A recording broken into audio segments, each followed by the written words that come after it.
Paano kung ang sakit na dumapo sa iyong kaanak hindi pangkaraniwan at walang abot kamay na lunas? Nalulungkot mo. At pangalayan pag-asa. Kasi kahit ganun sa po tayo, may kakayaan po tayong gawin na hindi pa kaya ng iba. Hanggang saan ang kayang tiisin mapagaan lang ang nararamdamang sakit ng mahal sa buhay?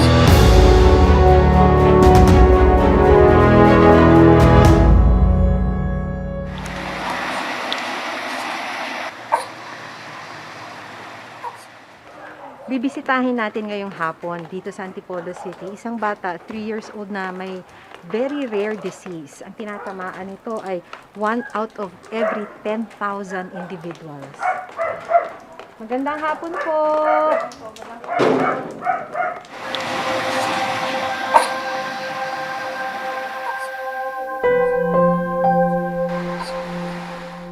Ang batang si Catriona Grace Kagiwa o Kat nakalapag sa isang unan sa sofa. Dito siya binabantayan ng kanyang ina na si Cindy.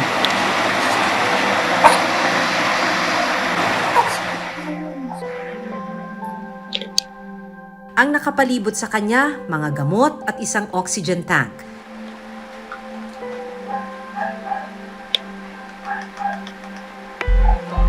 Ni minsan, hindi pa nararanasang uminom ni Kat ng gatas mula sa tsupon o kumain gamit ang bibig. Ang kanyang pagkain kasi dinaraan sa kanyang ilong kasabay ng ibang mga gamot na kailangan niyang inumin. Ganyan na po siya, yun na yung pinakadede niya. Hindi ko nga po alam kung nabubusog ba siya o ano ba siya. Meron siyang rare disease na Cornelia de Lange syndrome o COLS, isang developmental disorder kung saan apektado ang iba't ibang bahagi ng katawan. Kailan ka nagkaroon ng suspecha na something was wrong at kailangan mo nang idala si Kat sa doktor? After, ano po nun, 3 months, kasi po namin alam na seizure na po pala siya, nagsi-seizure na siya. Bigla po siyang maninigas na ganun, tapos titirik po yung mata niya na 9 times a day po siyang nagagano. Sabi ko, Daddy, hindi na to normal, kailangan natin siya isugod sa ospital. Mas masakit daw para kay Cindy nang malaman na bukod sa pambihira ang sakit ng anak, walang lunas para dito. Genetic mutation daw po siya, hindi po daw siya namamana. Yung development niya hindi lang po delayed na, super delayed lang po yung niya mentally, tsaka yung growth niya. Sabi ng doktor nga, wala pong cure yung syndrome niya. But nag-search po ako kung may mga cases na kagaya ni Kat. Pero nung time ni Kat po, nang nag-search po ako, wala po eh. Araw-araw nakatabi ni Cindy si Kat para matutukan. Grabe po. Ang hirap sa dibdib. Kasi, siyempre, ang gandang bata eh. Na iniisip ko na hindi na siya magkakaroon ng normal na buhay. Kasi, yung condition niya po daw is lifetime. Tapos ikaw talagang buong buhay mo nakatutok kay Kat. Opo, parang nag-stop ko lahat kasi. Sa ko kailangan unahin ko. Hindi ko na po inisip yung sarili ko, ano ba yung gusto ko. Basta maging okay na po siya. Kasi po yung pag nag-severe attack po siya, yung kala mo end niya na, parang ganun po. Kaya po pag nag-ready po kami dito naman, pag nag-atake siya ng asthma niya, oxygen, kailangan may naka-standby lagi. Sa isang araw, hindi bababa sa 3 o 4 na beses mag-seizure o magkumbulsyon si Kat. Delikado raw ito kapag hindi naaagapan. Mix po na seizure yung tonic-clonic na mix. Seizure siya nang bigla siya nag-jerk na gano'n tapos yung gano'n po. Rhythmically nag-jerk tapos po tumitirik po yung mata niya. Pag seizure nawawalan po ng oxygen sa brain kaya yun po yung masama. Kaya pagka ino-oxygen ko po niya. May sumpong ng hika ngayon si Kat, kaya binibigyan siya ng nebulizer every 8 hours yan sa loob ng 5 araw. Yung pagbabantay kay Kat, talagang dapat bantay sarado dahil baka biglang magkaroon ng seizure. So yun, kailangan talaga agad ma-actionan yun. Company driver ang asawa ni Cindy at may 2 pa silang anak bukod kay Katkat. Kaya naman ang kinikita ng kanyang asawa, kulang na kulang para sa mga gamot at pangangailangan ni Katkat na aabot sa 11,000 kada buwan. Hindi biro ang gamot. Madami po siyang tinitake na gamot. Tingin din po yung isa sa mga hirap din po yung gastos sa check-up, sa maintenance ng gamot, pagkain, gano'n. Milk, yung gano'n. Mga 6K po sa diaper tsaka milk pa lang po nila yun. Gamot po. Mga gano'n din po, 5,000 po. Mga vitamins, yung sa panghika, tsaka may iba pa pong supplement niya. Ganito kabusisi si Cindy sa pagbabantay ng kanyang anak. Mula nung ma-diagnose si Katkat, meron na siyang ganitong notebook. So, araw-araw ito na chart. Kada araw, binabantayan niya, may checklist kung nabigyan na ba ng gamot, yung para sa seizure, kung dumumi na, kung nagkaroon ba ng lagnat, fever, at kung nagka-seizure. At dahil hindi biro ang pag-aalaga kay Katkat, nagdesisyon si Cindy na mag-aral ng pagiging caregiver sa TESDA. Ginanap ko na po yung time na yun kasi, pero wala pa pong pandemic noon, before pandemic. Po biglang nag-pandemic yun. Pang 5 modules ko na po sana. Ba't ginusto mo na mag-caregiver? Para po magkaroon din ng, syempre, ng knowledge po kahit paano, kung anong pwedeng first aid ko magawa para kay Katkat. May takot ka doon, ano? Yung lifespan. Opo, doon po talaga ako nagano kasi sabi ko, bakit Lord, binigay niyo yung hinihiling ko pero kumbaga hinahanda ko yung sarili ko pero hindi pa rin ready. Hindi ako kailanman magiging ready para i-let ko si Katkat.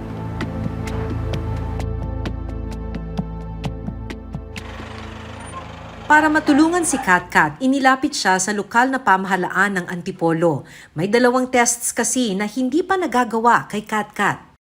Kaya lang po naman po kami nandito kasi inano nga po ni doktora, kunin yung ano ng bata para kung sakali nga pong maibigay ko ano yung nararapat na tulong po dun sa bata. So bata? ngayon po, bibisitahin niyo Yes, lang parang makakuha ng impormasyon. Nitong Biyernes, sinundo sila Cindy at Katkat ng ambulansya ng pamahalaan ng Antipolo City para mapacheck up sa isang ospital sa Pasig City. Isinagawa na ang abdominal ultrasound na matagal na sanang nakaschedule pero hindi natutuloy dahil sa kakulangan nila Cindy sa pambayad sa ospital. Pwede, laki na lang yung lahat ng hirap. Panghabang buhay na sakripisyo po talaga. Kasi fighter siya eh. Lumalaban po siya kaya laban din po. At ilalaban ko po talaga siya hanggang sa huli.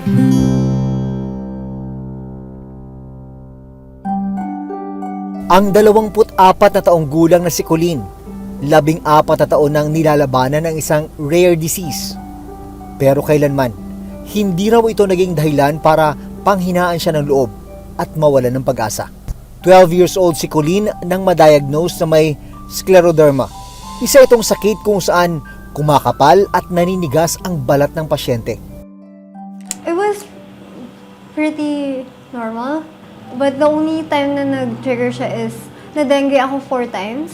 And nung 4th time, super baba nung platelet ko. Tapos, nasalinan ako ng dugo. And after ako salinan ng dugo, naging parang kamatis po yung katawan ko. Na bloated, na namumula. So, nagpa-check na po kami sa dermatologist. And then, they referred us to a rheumatologist. And then, that's when we, one thing led to another. And then, na-diagnose po ako ng scleroderma.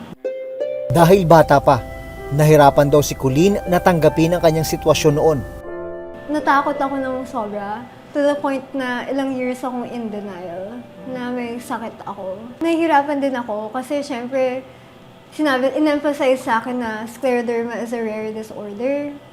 Magkakaroon ako ng arthritis even though I'm still a kid.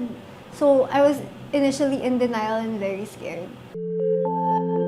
Katulad nga ng ibang rare disease, wala pang lunas sa sakit na ito. Kolehiyo na nang matanggap ni Colleen na meron siyang kakaibang karamdaman.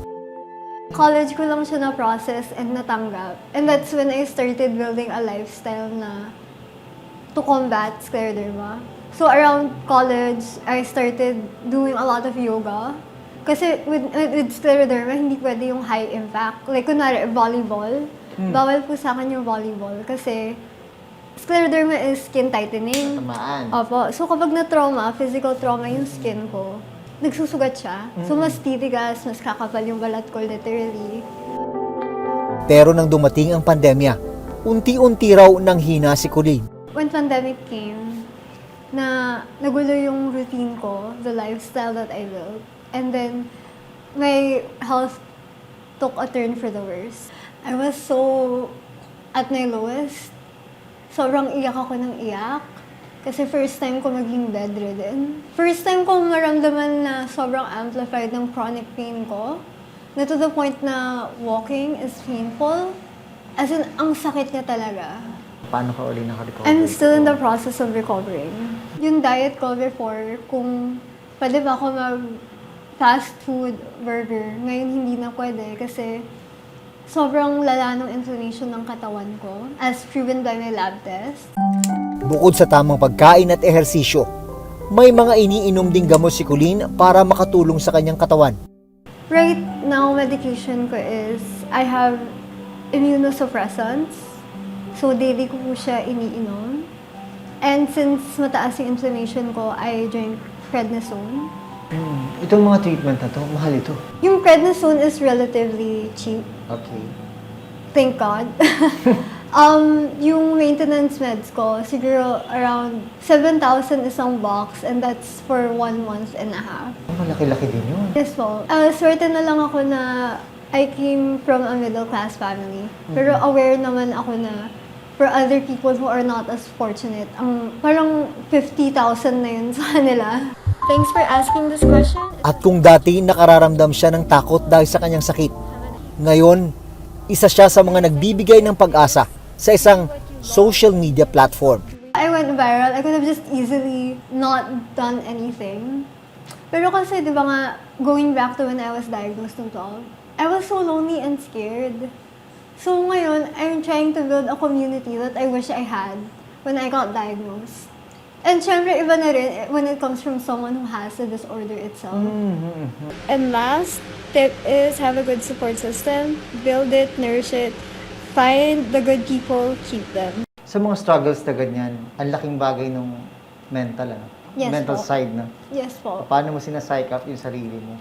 With the mental health, I'm gonna be honest, I have a lot of bad days. Siyempre, hindi ko naman papakita yun sa social media, di ba? Yung days na umiiyak ako, yung days na gusto ko na lang mag-give up. Pero yung mga days na yun, I remind myself to be gentle and to be kind sa sarili ko. Mahalaga rin daw para sa mga pasyenteng may rare disease ang pagkakaroon ng mga taong nakasuporta sa kanila. I'm not gonna lie ha. I want to be honest kasi gusto ko ipakita yung realidad of dealing with it. There are days na I can't do it alone, period. I can't do it alone. And on the days na nakakalimutan ko na kaya ko, nire-remind ako ng mom ko, ng dad ko, ng partner ko, ng friends ko.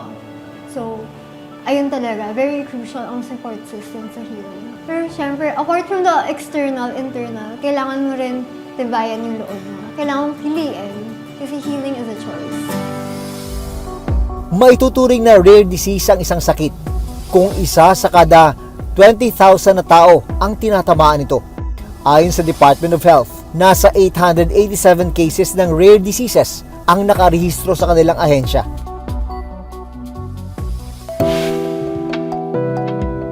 Mayabang na inilatag ng agliaan. Malapag niyang pagtak sa Sa tinis ng boses, liit ng katawan at kilos, tila 10 taong gulang pa lang si Justin. Pero si Justin, 24 na taong gulang na. Pero bakit nga ba tila tumigil sa paglaki si Justin? Dati, nakagagawa pa ng gawaing bahay si Justin.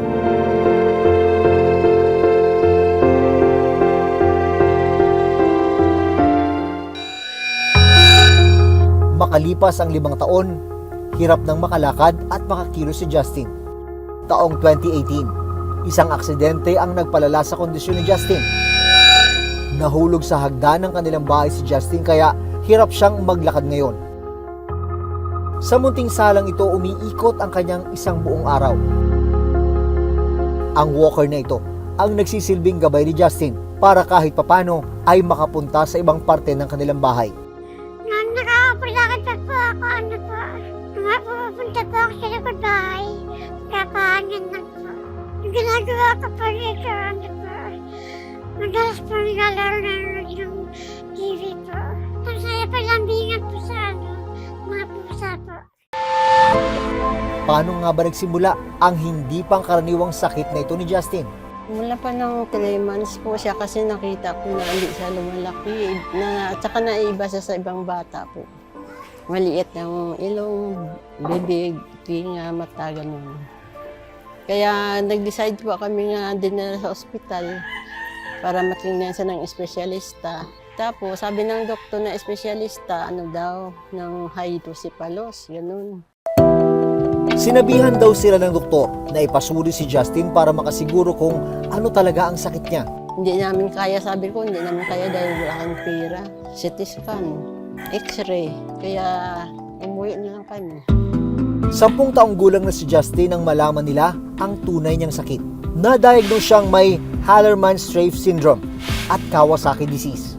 Sabi nga, ano ba yun, Dok, ang Hallermann? Sabi niya, hindi sila malaki. Batang matangos ang ilong maliit. Tapos landi ang buhok, ganun. Sabi, marami silang ganyan. Ang mga may ganitong rare disease ay kadalasang may malaking ulo, maliit na katawan, at malabo ang paningin. Wala pang lunas ang sakit na ito. Grade 11 na si Justin ngayong pasukan. Para makabasa at makasulat, gumagamit si Justin ng magnifying glass. Bukod pa ito sa salamin niya na nasa 2,000 ang grado.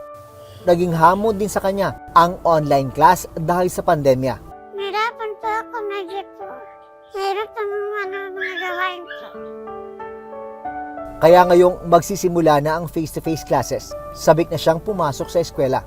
Tapos kapag may pasok po, ginagawa ko lang po yung mga task. Nagbabasa-basa po minsan. Namimiss na rin daw ni Justin ang makasalamuha ang kanyang mga kaklase. Yung favorite ko subject dati po, science. Ginagawa ko lang po mag-alas-alam, po. Nag-iikot-ikot po kapag po. Gusto ko po makisalamuha sa kaklase ko. Mensahe niya para sa mga katulad niyang may pambihirang karamdaman. At mawala ng pag-asa. Kasi kahit ganun sa po tayo, po. May kakayaan po tayong gawin na hindi po kaya ng iba. Susunod, ang 10 taong gulang na si Danzel Elefan, tila nabali, nakapilipit at nawala sa tamang porma ang kanyang mga binti, dahilan para hindi siya makatayo o makalakad. Nalulungkot mo.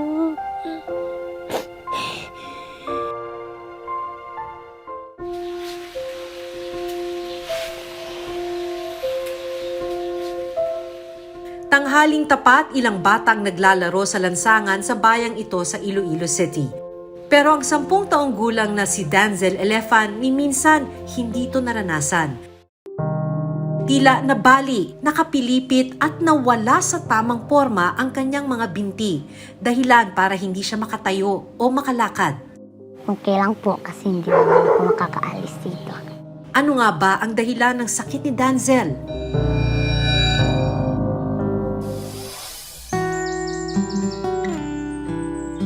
Isang taong gulang na si Danzel nang madiagnose na may kondisyong tinatawag na brittle bone disease. Isang rare disease na nagdudulot ng mabilis na pagkabali ng mga buto sa katawan. Isa sa bawat 20,000 tao ang nagkakaroon nito. Nung dinala namin siya sa Manila sa orthopedic, may doon siya ang bone disease. Kamutong ambal na. Tapos ginisimentuhan yung niya kasi may bukol na yung dito niya. Kumbaga naka-curve na yung buto niya. Nagulat din syempre kasi sa una kong anak wala naman na ganun. Tapos sa amin nga pamilya wala din ganun. Sa kanya lang daw naglusot ganun. Masakit niya, hindi siya makalakad. Hindi niya nagagawa yung gusto niya. Yung maglaro, hindi siya makapaglaro.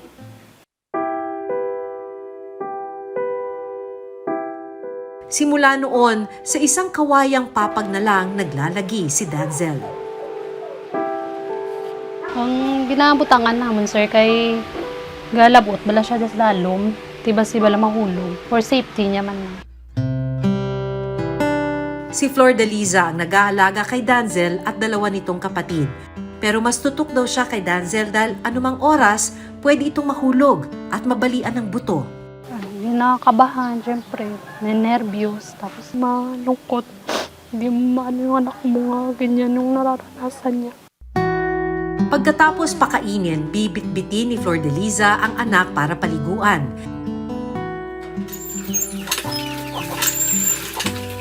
Hindi raw alintana ni Flor de Liza ang araw-araw na hirap sa pag-aalaga kay Danzel. Dahil umaasa sila na gagaling pa ang kanilang anak. May operasyon na pwede raw gawin para makalakad si Danzel pero 200,000 piso ang kakailanganin. Dahil kapos ang kinikita ng kanyang amang security guard, hindi nila sigurado kung kakayanin nila ito. Sa ngayon, sa mga gamot at vitamins muna umaasa sina Flor de Liza para bumuti ang kalagayan ni Danzel. Pero maging ang mga ito, masakit na rin daw sa kanilang bulsa. Ang minsan, hindi na lang po kami bumibili. Ang hambal kang doktor is operahan na lang siya para matadlong mga bones niya. Butangan sang implant niya, stainless. Kung ma-admit na po siya, doon na po namin malalaman kung magkano po yung mga gastos namin for other expenses po. Sa kabila ng kondisyon, pursigido si Danzel na makatapos ng pag-aaral. Naniniwala siya na darating din ang panahon na makakatayo rin siya sa sarili niyang mga paa. Ang gusto ko po mag-aaral ng mabuti. Ano ba yung pangarap mo? Pulis. Kasi nakakatulong sila. Para naman kay Flor de Liza na araw-araw ding lumalaban para sa anak, sana raw ay hindi sumuko si Danzel. Naisip ko lang po, ang mahal na mahal ko po sila. Nalulungkot po. Ano masasabi ko, tulungan niyo ko, please. Noong 2016, isinabatas ang Republic Act 10747 o Rare Disease Act of the Philippines. Layunin nitong mas matulungan ang mga Pilipinong may hindi pangkaraniwang karamdaman, pero limitado lang ang tulong na pwedeng makuha mula rito. Kaya ang mga nakilala naming tulad ni Danzel, Justin at Katkat, hirap pa ring matugunan ang kanilang mga kailangang gamot. Goal ng Rare Disease Act, i-identify yung mga rare conditions, to put up organized registry para kung naka-register sila doon, patients with these conditions access better healthcare. Yun yung goal.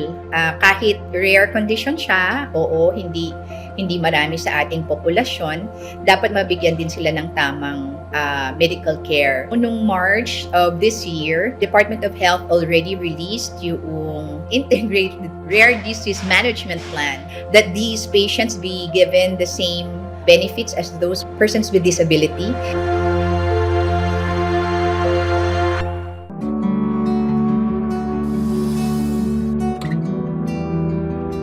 Hindi man matanaw pa sa ngayon ang mga lunas sa mga kondisyon ni Danzel, Justin, Colleen at Katkat. Isang katotohanan ang nagpapatibay sa kanilang mga loob. Hindi sila iiwanan at pababayaan ng kanilang mga magulang at pamilya na laging nakaalalay sa kanila. Hiling nila mabigyan sila ng dagdag na suporta para mas mapagaan ang mabigat nilang dinadala. Hiling ko po na anak po. Kaya po nag-maayos siya po. Lahat po. Nagbalik nga naman na po. Kaya na po tayo ng anak. Maayos. Ako si Maki Pulido.